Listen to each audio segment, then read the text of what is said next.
you for being here. Recently, as you know, there's been a great deal of interest about digital assets, including cryptocurrency. FinCEN implements the Bank Secrecy Act's regulation and has federal regulatory, supervisory, and enforcement authority over money service businesses and banks. The rules governing money service providers apply to physical and electronic transactions alike. As money service businesses, cryptocurrency money transmitters are subject to compliance examinations just like every other U.S. bank. To be clear, FinCEN will hold any entity that transacts in Bitcoin, Libra, or any other cryptocurrency to its highest standards. I also recently established the Financial Stability Oversight Council's Working Group on Digital Assets. This FSOC group enables U.S. financial regulators such as FinCEN, the Fed, OCC, CFTC, CFPB, SEC, and other key stakeholders to work together to combat risks posed by cryptocurrencies. As the President has said, Bitcoin is highly volatile and based on thin air. We are concerned about the speculative nature of Bitcoin and will make sure that the U.S. financial system is protected from fraud. Given the international nature of cryptocurrencies, we are also going to great lengths to ensure that effective regulation does not stop here at the U.S. border. Last month, led by the United States, the Financial Action Task Force, known as FATF, the Global Standard Center for AML-CFT, adopted comprehensive measures on how countries must regulate and supervise activities and providers in this space. This was a major step towards harmonizing international regulations concerning cryptocurrencies. We have also associated with the XRP cryptocurrency, had a closed-door meeting with the Central Bank of Brazil on May 30th to discuss institutional matters. According to the financial institution's website, its president Roberto Campos Neto had a video conference with Ripple CEO Brad Garlinghouse and 3 other representatives of the crypto firm. There's little detail about the talk since it was closed to the media, although the website mentions institutional matters as the meeting's general purpose. Ripple's ambitious plans for Latin America and Brazil in particular surfaced in June last year, when the company launched a Sao Paulo office with the aim to expand across the continent. Remittance markets are the primary interest for Ripple, as it intends to facilitate cross-border settlements with the XRP cryptocurrency. Brazil's remittance flows are valued at $2.5 billion, making the local market a desirable goal for the cryptocurrency company. In December 2019, Luis Antonio Sacco, the general director of Ripple in Brazil, who was also present at the recent meeting with Neto, announced the company's intention to bolster partnerships with banks and other institutions in Brazil throughout 2020. So far, Ripple has secured alliances with at least 3 major local players, Santander, Bradesco, and Banco Rendimento, via its blockchain-based financial services network RippleNet. Recently, the role of Ripple and XRP in cross-border transfers has been recognized by the U.S. Consumer Financial Protection Bureau, although the agency remains skeptical about XRP seeing widespread adoption in the near future. In April, the crypto company's partner and investor, Japanese financial giant SBI Holdings, announced plans to integrate Ripple-powered payments across ATMs in Japan. Why do you think Liechtenstein has been more open to offering these kinds of services to crypto blockchain-related companies? I think it's in the DNA of Liechtenstein. We always had to look for niches, to look for new developments. It's difficult for a small country like Liechtenstein to do the big-scale things. So we always were eager to see niches, to see new developments, and to be ahead of the crowd. And that's the same here. Plus, we are lucky that our Financial Market Authority is open to these aspects too. Without a regulator who is ready to really deal with that, this wouldn't be possible. Let's dig a little bit deeper into the actual companies and your clients. Is it half of them SMEs, blockchain-related companies, and then the other half done through ICOs that are coming to you? I would say there are not that many ICOs right now. It's more people and companies who have a certain standing, who have certain products. There's also a lot of exchange business going on. There are some ICOs, let's say, in the backlog now, but it takes more time than it used to take. Demand is certainly there. We can see it from these figures. But what are the risks that come with accepting these types of clients? You're absolutely right to ask about the risks. You as chairman, you guide the strategy of the bank, and a lot of it now is dedicated towards addressing these crypto firms. There is, but the funny thing is, I would say if you have the cryptocurrencies, the tokens, they are of little risk. Why? There are great software tools which allow you to follow the trace of the token, if I may say so, to the very beginning. So if somebody brings 1,000 bitcoins and wants to change them into fiat, that means into Swiss franc, dollars, whatever, it's easy to trace it back because in the blockchain, each step build on technologies like XRP and blockchain. And then money. We all like money. When we think about, at Spring, when we think about money, we don't just think about XRP or we don't just think about cryptocurrency. We think about all the money.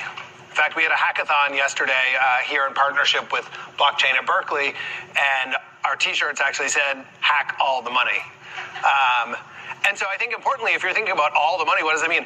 You have to start with fiat. You can't think about all the money if you're not thinking about fiat. The world operates on fiat. And so Spring is really a platform for thinking about all the money, fiat, and of course, obviously cryptocurrencies, which have a great role to play in building the Internet of Value. And finally, we think that looking at what's going on with innovation in the blockchain space, there's a lot of tokenization of any asset. There's a lot of new representations of value that in essence look like money as well. And we want Spring to be able to work with all of these. So let's dig a little bit more into what Spring actually is. The best way to think about Spring is kind of through a simple stack like this. We have a core set of technologies that we build on. There's Spring, which is a platform for developers. And then there's apps. These are the use cases. This is what many people in this room are building in order to take advantage of that. On the core technology side, there's a few things that we've been focusing on. The XRP Ledger is really one of the primary ones. So XRP Ledger was created in 2012 by David Schwartz and a few other people, really setting out and say, how can you apply blockchain to payments? How do you build a blockchain that's built specifically around payments? And so XRP Ledger, it's unbelievably cheap. You can send a payment of almost any size for less than 1/100th of a penny. Got the right decimal points there. Extremely cheap to send money around. It is exceptionally fast. You can send that exact payment in 3 seconds. And importantly, XRP is very, very liquid. It's traded on over 120 exchanges against over 200 currencies that you can get in and out of XRP with. And oftentimes on any given day, there are hundreds of millions of dollars of liquidity in XRP. So it's useful if you actually want to move value. You can move a large amount of value through XRP. And importantly, Bankers Leadership Series in association with SWIFT on the future of payments. In Chapter 2, we're discussing the emergence of new partnerships and business models. It's very interesting. Obviously, there's a huge change, as we talked about in Chapter 1, in terms of the infrastructure level. There's obviously big reasons behind that. Simon, I was going to turn to you first. How is this new infrastructure really enabling a more vibrant economy? The UK is a very rich developing economy anyway. There's a lot of innovation that's taking place, and some of the infrastructure changes that we talked about earlier are coming down the pipe. But we are already in an environment where we've got open banking live. I think that's going to drive a lot of innovation before we even get to the new infrastructure. The infrastructure will provide interoperability, it'll provide standards, and it'll provide a lot more richness of data. But to a degree, we are already making some great strides with the innovation before we even get there. Marco, how would you say that this new infrastructure is really going to feed into, especially enabling the digital economy? We have of the order of about 46 countries around the world where they're either live on faster payments or they're getting onto these real-time payment platforms in the next 18 months. And what we're seeing there is that this is digitizing an awful lot of the payments and receivables business in those countries. Definitely, there's a lot of interest from regulators in those countries that see it as a massive benefit to their own internal economy. What we see is our customers using that functionality in the first hand, maybe to remove cash out of the process they do, but it massively improves their own efficiency if they can know they get instantly paid. They know who's paying them, they know where they're being paid in relation to that. So we're seeing some very interesting business models, and that's adoption across not just the financial industry, where it might be the collection of an insurance premium, but it might be the equivalent of a hire purchase. A lot of these countries don't have things like direct debit, so request for payment is a definite enabler in those markets. Excellent. And Victoria, in terms of the position of the central bank, again, how are you seeing this really develop the digital economy? We're working really closely with industry to understand where they see the changes and what they want. So some of the things we've done recently are to introduce non-bank service providers to the real-time gross settlement system, and through that we'll do the real-time gross settlement system, and through that we'll get greater competition and innovation in the market there. But that's responding to what we can see at the moment. We're also working to think what might be needed in the next few years. So, for example, in the new system we're going to introduce capability to be 24/7. We're also looking at things, for example, synchronised payments that could make cross-border easier. So we see the core infrastructure as an enabler. We want to be as ready as the industry. We've decided, for example, we won't build on distributed ledger technology, but we've done some work, proof of concepts, to ensure that if in the future players using DLT want to connect to us, they can. So I think we need to be there, horizon scanning with the industry, so that we can enable and embrace their innovation. Well, I think that's a really important part, which is really about the innovation that is coming down the line, but then also some of the new, whether it's partnerships, connections, or business models that are emerging. Andrew, from your position, what are you seeing? It's interesting because we're talking a lot about new architectures and omni-channels, if you like, and customer outcomes. So there's case of these purchases. To sustain smooth market functioning and thereby foster the effective transmission of monetary policy to broader financial conditions, we will increase our holdings of Treasury and agency mortgage-backed securities over coming months, at least at the current pace. We will closely monitor developments and are prepared to adjust our plans as appropriate to support our goals. The Federal Reserve is also undertaking programs to provide stability to the financial system and to more directly support the flow of credit in the economy, for households, for businesses of all sizes, and for state and local governments. These programs benefit the economy by providing financing where it is not otherwise available. In addition, by serving as a backstop to create credit markets, the programs can increase the willingness of private lenders to extend credit. Many of these programs rely on emergency lending powers that are available only in very unusual circumstances, such as those we find ourselves in today. We are deploying these lending powers to an unprecedented extent, enabled in large part by financial backing and support from Congress and from the Treasury. We will continue to use these powers forcefully, proactively, and aggressively until we're confident that we are solidly on the road to recovery. When the time comes, after the crisis has passed, we will put these emergency tools back in the toolbox. I would stress that these are lending powers, not spending powers. The Fed cannot grant money to particular beneficiaries. We can only create programs or facilities with broad-based eligibility to make loans to solvent entities with the expectation that the loans will be repaid. This and what the adoption rate's like. What are you doing? Sure. So MasterCard is a payments technology company. We help people pay for things and get paid digitally. But the reality is, as you say, there's still 230 million people who are being paid by private sector in cash. And those tend to be in very labor-intensive industries like garment manufacturing. There are others as well. So we've made a global partnership with brands like Levi Strauss, Marks & Spencer's, Vanity Fair brands who have North Face, Timberland, and we are digitizing the payroll in their factories, which is of benefit not just to the supply chain because it reduces operational costs, because it's efficient and because it's transparent, but also for the workers because it allows them to receive their pay securely and safely. It also helps build financial stability. We see a sort of 15 to 20% shift in workers' ability to save when they are paid digitally. And also for many of these people, it's the first time that they will have received a bank account. So it brings them into the world's formal economy. Yeah, I was going to ask about how many of them are unbanked. So is it about 50%, I would think, are presently unbanked? The large majority are unbanked, actually. And, the World Bank do a lot of work in this area. And there's still 1.7 billion people in the world that are unbanked. And, MasterCard's made a public agenda about helping to include 500 million people into the world's formal economy by 2020. And we're on the cusp of doing that now. But the next stage, and we all need to make a difference in the area of women. And you mentioned that, a large proportion of these workers are women. Yeah, I was actually surprised about that. So can you walk me through what you found when you were putting this together in terms of women in the garment industry? Yeah, of course. So in general, what we find is that, the solutions and the environment was not designed with women in mind. We're 50% of the population. We're a growth driver for the economy. But really making sure that the world is well designed with women in mind is critical for us. And nearly 70% of these workers are women. And we've found that 75% of these people don't have basic financial literacy.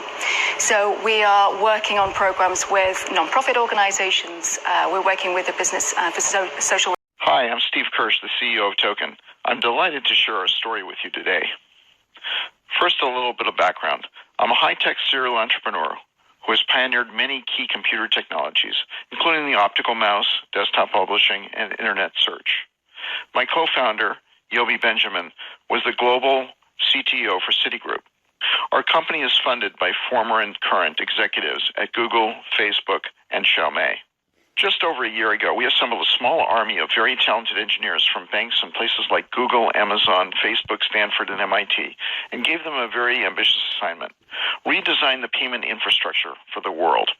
Did you know that all of our primary payment systems in the U.S. were all conceived over 50 years ago, before the invention of the Internet? Our goal was to incorporate all the great ideas from the last 50 years into our design. Our design approach was to start with a clean sheet of paper and design an elegant payment system that could last the next 100 years. It would be a system that would meet the needs of regulators, banks, businesses, developers, and consumers. Now, we started by making a short checklist of things we needed to update. Now, let's take a closer look at each one of these. Today we have lots of different ways that we can encapsulate monetary value. We wanted a paradigm for representing value in a generic way. Our chosen paradigm is what we call a smart token, which consists of three parts: an underlying asset, the rules regarding access to that asset, and the current state of the token. This allows us to exactly emulate the behavior of any type of payment ever created. And the cool thing is that it is the banks who issue and redeem these tokens. So banks can now issue digital checks, cash, payment cards, and so forth, all electronically and all with unprecedented security. So token keeps banks in the middle of all transaction flows. Traditional payment architectures are centralized. Now, this is problematic for many reasons. For example, the server can fail or be compromised. Token, on the other hand, is a modern client-server architecture with open APIs so that navigation. Now, traditional payment protocols share secrets among many entities and are not end-to-end secure. In fact, they're just the opposite. Anyone along the way can change the transaction or steal the secrets. Now, Token eliminates this problem. Our new payment flow is end-to-end secure, so security problems are eliminated. And the transport chosen is something that both parties agree on. It could be a legacy transport like ACH or Token's real-time transport. Our real-time transport allows money to be moved instantly worldwide. All transactions are recorded in a distributed ledger maintained by the world's largest banks and then periodically sent to the central banks. The distributed ledger could also be run by the central bank. Secure authentication and authorization was not an afterthought. It was designed into the system from day one, and more than half the design time involved security issues. Traditional systems are full of shared secrets such as username, passwords, one-time passwords, and so on. Now, these secrets invariably are exposed, causing people to have to do unnatural acts such as changing their password or their pet's name. Token, on the other hand, was designed to completely eliminate all shared secrets, and relies exclusively on ultra-modern digital signatures based on the twisted Edwards curve for authentication and authorization. This means that mass breaches are eliminated, and that our friend Sean, used in this example, will no longer have to keep changing his dog's name. It also means that all transactions are end-to-end secure. Transaction tampering is now impossible. We all hated filling out forms to make purchases. So we designed Token in such a way that the merchants can simply bring up a form with all your payment sources, and all you have to do is select one. No more typing, no more usernames and passwords. It's faster and easier than Amazon one-click checkout and a lot more secure. And we pitched merchants on this approach, and the merchant interest we've received so far is well over $100 billion. We made the developer experience easy and secure as well. No more shared secrets like card numbers and API keys. All API requests are digitally signed, so there is non-repudiation of all transactions. So no more finger pointing and no more PCI compliance issues or liability. With Token, banks can now issue digital money. And that money is one heck of a developer experience, easy and secure as well. No more shared secrets like card numbers and API keys. All API requests are digitally signed, so there is non-repudiation of all transactions. So no more finger pointing and no more PCI compliance issues or liability. With Token, banks can now issue digital money. And that money is one heck of a lot better than Bitcoin. First of all, it's real US dollars, not virtual currency. And it can be sent in a few milliseconds, whereas Bitcoin takes 6 confirmations, which averages about an hour, and before you know for sure that the money was sent. And you can attach terms to that digital money, so you can do things like smart contracts that can be written in any computer language. So when Token is fully deployed at banks, there's no longer a need for Bitcoin to exist. Now that's bad news for Bitcoin investors and great news for banks. Token was designed to accommodate any payment type. Each payment scheme looks to our system just like another bank, so it's easy to move money between systems.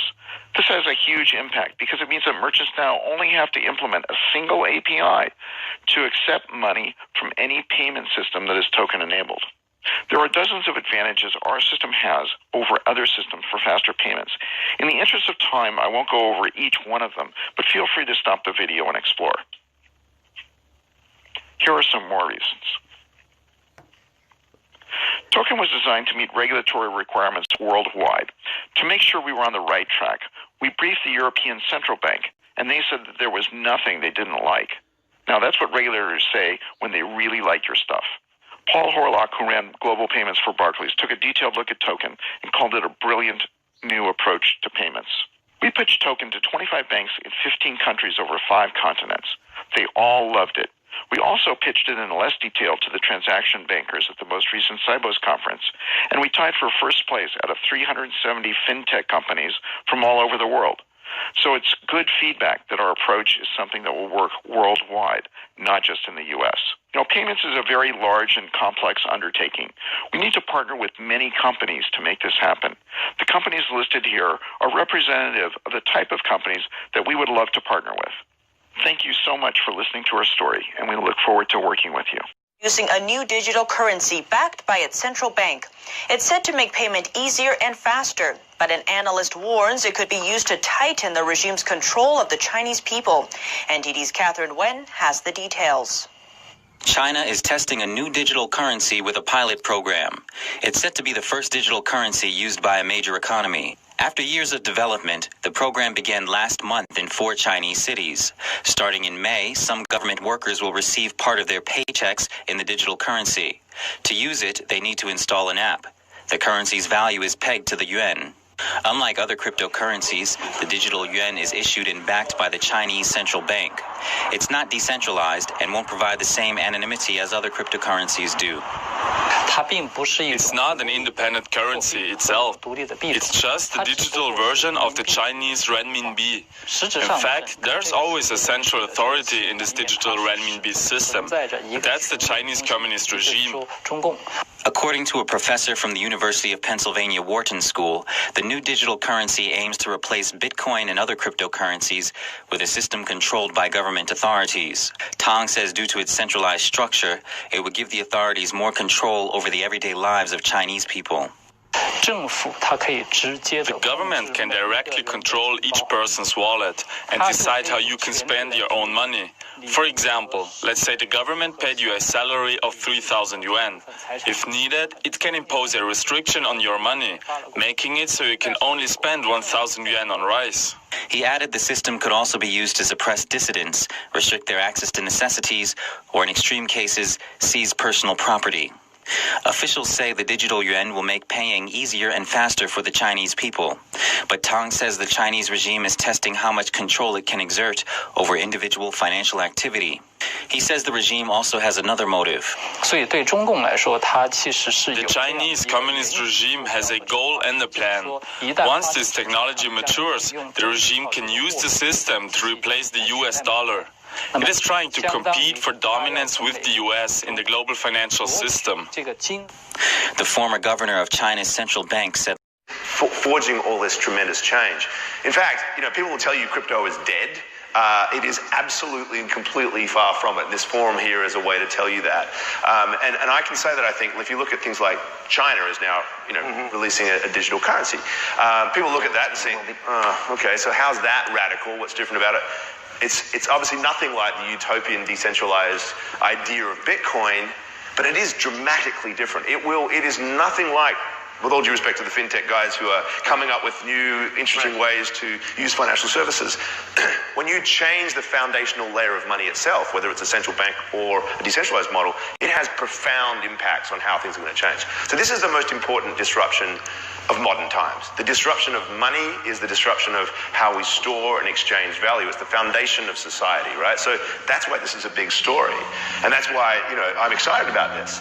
And the reality is, I think that, as central banks start to introduce these new currencies and explore them, and velocity of money starts to speed up and there's more easing in and out of other digital forms of value, then the alternatives that the decentralized crypto world start to offer emerge, right? This is, in fact, something that will create a greater competition for currencies around the world, and that's a really exciting phenomenon.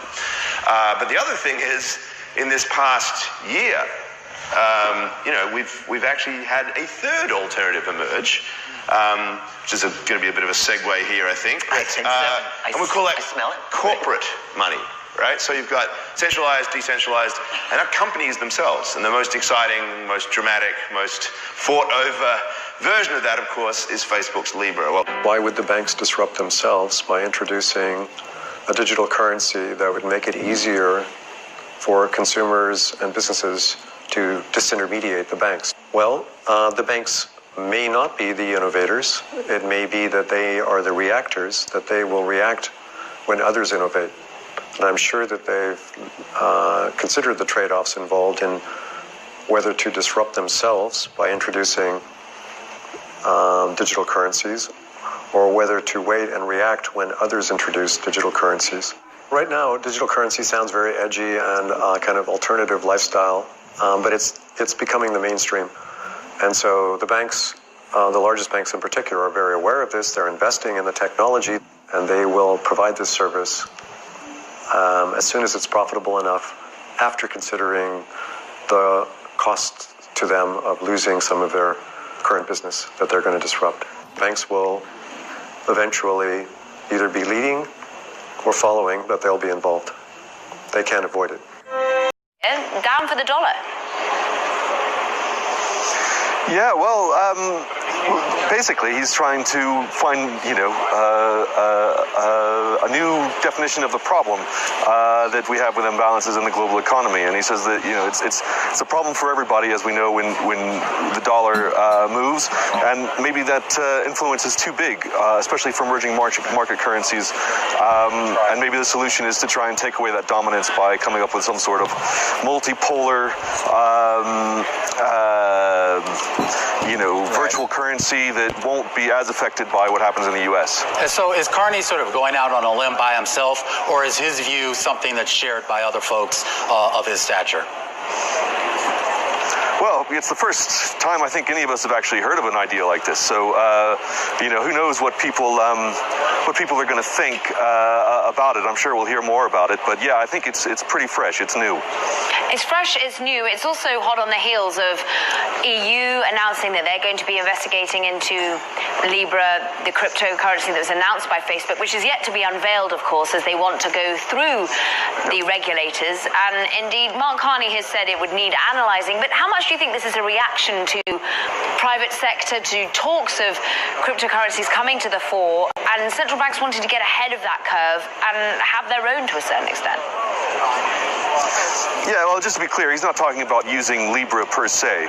It would be a currency that central banks be bound together and be something provided by the public sector.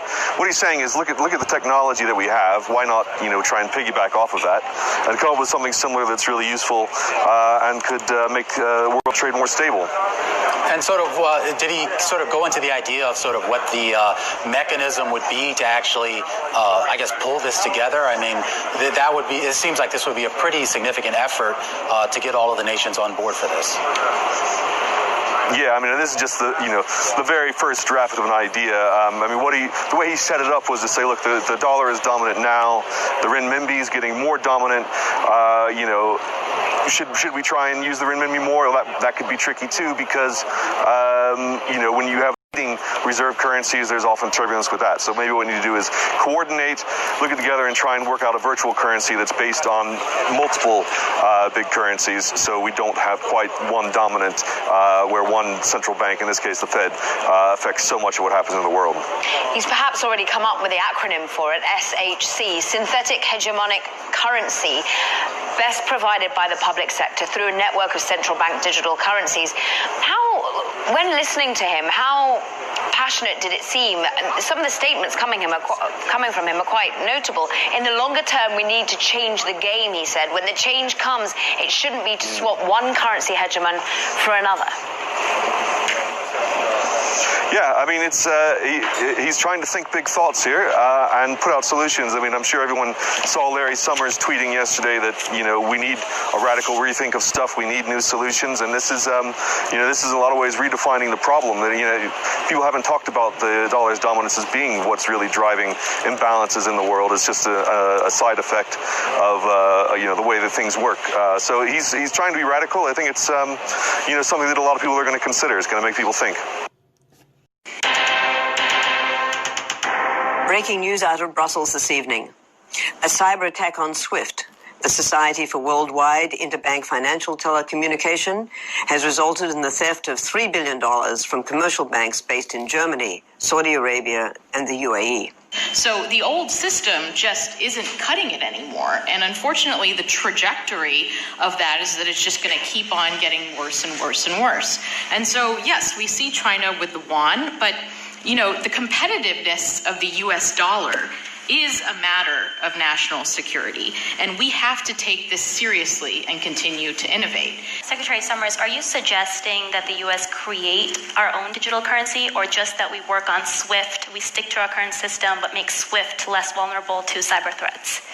We need to make a secure SWIFT. Look, SWIFT is digital. It's all binary. It's all electronic communication. So there's a question about what the definition, what we mean by that. But my proposal is that we harden SWIFT, that we commit with respect to avoiding what other countries see as abuse of SWIFT, and that we make clear that where there are SWIFT transactions involving North Korea or involving other rogue nations, we will use the leverage associated with SWIFT.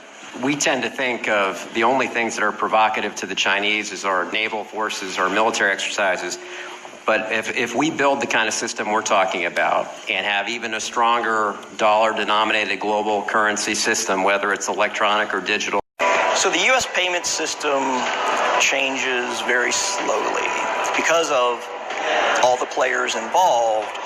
It takes time to change systems, change processes, but we can't let that deter us. It's not going to happen overnight. I have a passion for seeing how payments can transform economies, how it improves lives, and genuinely believe that the combination of real-time payments and mobile payments and the modernization program that's underway will make a big difference in the US. The forum and coming together is an important part of the process of transforming the payment system. But really, the real change happens when people leave the room. If we persevere and work together, we can affect lasting change.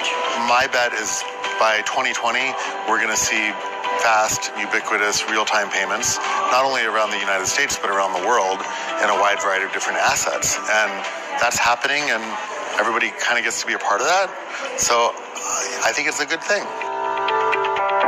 I've been a serial entrepreneur for about as long as I can remember. I started my first company when I was 14 years old. And so if you're a small entrepreneur, like, you know the pain that there is in payments. And so what attracted me to Bitcoin when I found out about it was that it was sort of the first time that you could just, as a technical person, you could help write some code and suddenly it would change how payments work.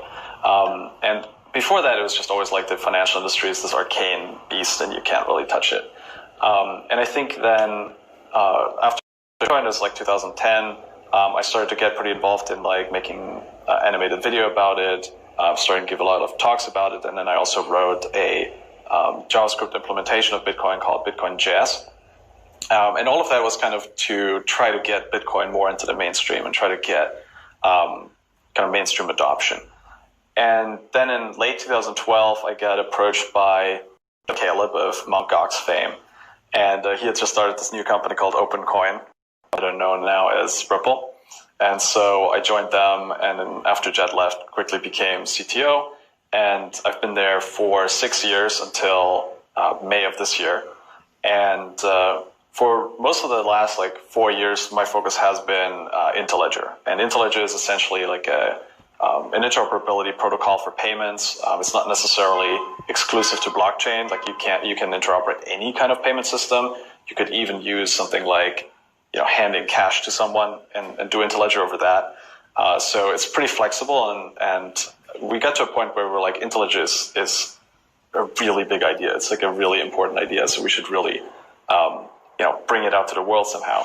And what happened in early this year was basically, we got to a point where we would go to conferences, we'd tell people about Interledger, they'd be super excited. They'd be like, what can I do with it? Like, can I connect it right now? And we'd be like, well, there aren't really any connectors for it yet. There aren't really any companies, that you can interact with on it. And so the impetus for starting Coil was really to be like the first company that's actually doing stuff with Interledger. Yeah. I pretty much was, I used to be an intern at Ripple, and that was around the time when, I used to be an intern at Ripple, and that was around the time when Interledger was first being worked on. And I don't know, I found it sort of really interesting, and I felt like it was one of these things that's going to become a big deal, and so there's obviously a lot of time pressure on those sorts of things. And so I thought it was best to just, leave the school thing and work on this Interledger stuff. And now, a couple years later, Interledger is pretty much around. And so it sort of, I think it falls on us to sort of, lead the way as a company building on Interledger. And you, Sonny, you said, follow me. Like, I don't know who's following who. Like, I would say that most of this is... He saw the announcement by the Bank of England in a press release just towards the end of this month that there is a new initiative, a new collaboration between multiple central banks to research what are known as central bank digital currencies. So this is effectively leveraging those kind of technologies which underpin existing currencies such as Bitcoin, etc., but doing so rather than in a decentralized, permissionless structure, doing so in a way that is a bit more conducive and useful to the nation state, allowing them to have visibility and control, but still delivering all those great benefits that can come with those kind of currencies to their citizens. Often in the press, this is talked about as almost like a crypto dollar or a crypto pound or crypto euro, which is, a little bit crude in terms of an oversimplification of what's happening there. But I think what is true is we're seeing an increasing appetite to research, understand, and potentially implement this. So as recently as August of 2019, BIS, the Bank of International Settlement, which is the central bank of central banks, if you will, gave a survey, and 70% of central banks globally said that they were either researching actively into central bank digital currencies or indeed were about to do so. So we're very encouraged by this. As I said, the Bank of England released a press release to say that the Bank of England and a host of other central banks will be collectively researching CBDCs together, would be knowledge sharing on those individual projects as well. So similar banks who are involved in this as well. We've got the Swiss National Bank, we've got the European Central Bank, the ECB as well, and the Bank of Japan. So very much a global and international effort, and something to certainly watch this space in terms of what may be coming around the corner in 2020. 20% increase in Q4 and a 5% increase in Q1 2021. We will be back to where we were in 2019. We will have made up for the lost ground. Amazing. It's not going to take 5 years. We will have made it up with some decent numbers by the first quarter of 2021. That's called the Super V, right? Super V. I like the eyes. It's called the V. It's called the V plus. Well, that's where we're headed. But we were headed to great things, and then we got hit by the Chinese plague. So that happens too. And things happen that you don't expect sometimes. So, but we built it once. We're now building it again, and it's going to be even more successful, in my opinion. Global liquidity to any market, any country, any place, anywhere. Fully exchangeable to any currency, asset, or commodity. Transactions are settled in 4 seconds. XRP is traded 24/7, 365 days a year, everywhere in the world. Removing friction from global trade, removing barriers, removing borders. XRP transfers value anytime and all the time. From you to any place on Earth.